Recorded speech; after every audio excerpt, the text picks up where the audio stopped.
ఫుల్గా హిట్టింగ్ ఇచ్చా వరుస పెట్టి కొట్టే దాంట్లో తలపెట్టి పగిలిపోయినాయి ఒక్కొక్కరి బాగా ఇష్టం చేసారు కానీ ఏదైనా ఇప్పుడు కానీ మా బ్యాంకు ఒక ఆపన్ అయిపోయాడు మా నేను ఒక్కడిని ఆడాల్సి వచ్చింది రెండు ఆలోచించారు అయినా మ్యాచ్ ఆలోచించారు ఎలాగైనా మ్యాచ్ గెలవాలనుకుని కానీ ఓడిపోయాం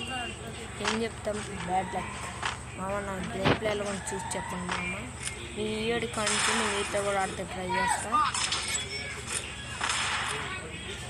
థ్యాంక్ యూ మామ నా గేమ్లో చూసి రేట్ ఎంత ఇస్తాడో చూద్దాం